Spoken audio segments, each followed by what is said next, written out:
नकल भी अगर किया जाए तो अच्छे की किया जाए, नकल को भी अगर अकल से न किया जाए तो शकल बिगड़ जाती है। बोलो नारायण भगवान की। नकल भी हर आदमी नहीं कर पाता। एक बार की बात हमें याद आई,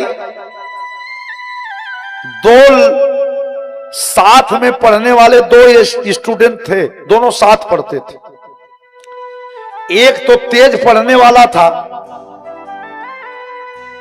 और एक जो था उसका नकल करता था, जो लिखे बस वही लिख देता था।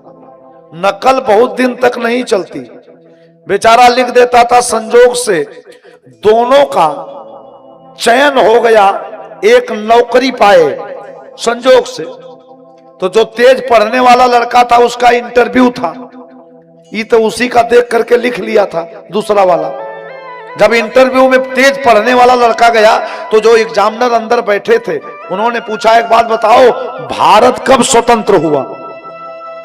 तो पढ़ा लिखा लड़का था, उसने कहा सर 1942 से संघर्ष चल रहा था, सन 1947 में हमारा देश भारतवर्ष स्वतंत्र हुआ। कहा वेरी गुड। कहा एक बात बताओ, तुम्हारा जो ज्ञान है निश्चित रूप से तूने परिश्रम किया है और यह व्यापक लग रहा है। फिर दूसरे एग्जामिनर ने कहा कि एक बात बताओ, भारत को स्वतंत्र कराने में किन किन महापुरुषों ने योगदान दिया? उसने तुरंत उत्तर दिया, वैसे तो भारत को स्वतंत्र कराने में सैकड़ों महापुरुषों का, हजारों महापुरुषों का योगदान था, लेकिन दो चार का नाम मैं बता देना चाहता हूं, जैसे चंद्रशेखर आजाद, सरदार भगत सिंह, राम प्रसाद बिस्मिल, मंगल पांडे इत्यादि। उसने तीसरा प्रश्न पूछा, एक बात बताओ, आज के विज्ञान के युग में कैंसर का इलाज संभव है? तो उस समय उसने कहा, जब इंटरव्यू हुआ था, कि साहब अभी इस पे रिसर्च चल रहा है। वो इंटरव्यू में पास हो गया, तीनों उत्तर सही था। ये जब लौट के आया तो जो नकलची लड़का था उसने कहा, ये जल्दी जल्दी बताओ अंदर क्या क्या उत्तर दे के आए हो।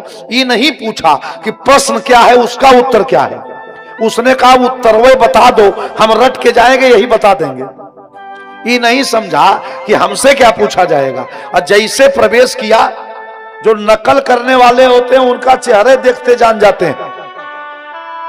पंडित घनश्याम पांडे जी ये शिक्षक हैं और बाबू अरुण जी, फेस रीडिंग बता देती है कि पढ़ के आया है कि नकल करके आया है।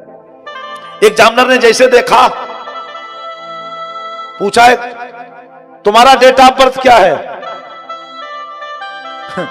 डेट ऑफ बर्थ बताओ। अब वो समझा कि वो प्रश्नमय है। उसने पहला उत्तर दिया, सर सन 1942 से संघर्ष चल रहा था, सन 1947 को मेरा जन्म हुआ। जो एग्जामिनर थे एक दूसरे को देखने लगे, गजब लड़का है। कहा what is your father's name? तुम्हारे पिताजी का क्या नाम है? कहा वैसे तो सरकार हमारे हजारों पिता हैं, लेकिन मैं दो चार का नाम बता देना चाहता हूं, जैसे चंद्रशेखर आजाद, सरदार भगत सिंह, मंगल पांडे इत्यादि। तीसरे एग्जामिनर ने कहा पागल हो क्या? वो समझाई वो प्रश्न है। कहा अभी साहब इस पे रिसर्च चल रहा है।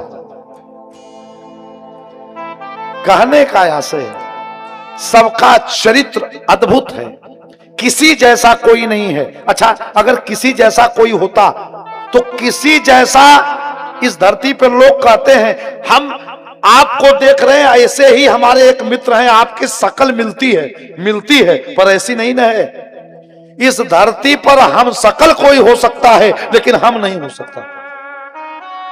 अगर दो चीज किसी का नहीं मिलता, एक नेचर, दूसरा सिग्नेचर। नेचर और सिग्नेचर नहीं मिलता।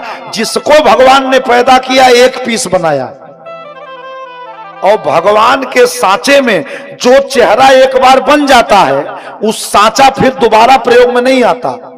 हाँ, उसमें रिप्लेस सिस्टम है नहीं। इसलिए याद रखना, आप जैसा केवल आप हैं, हम जैसे हम हैं।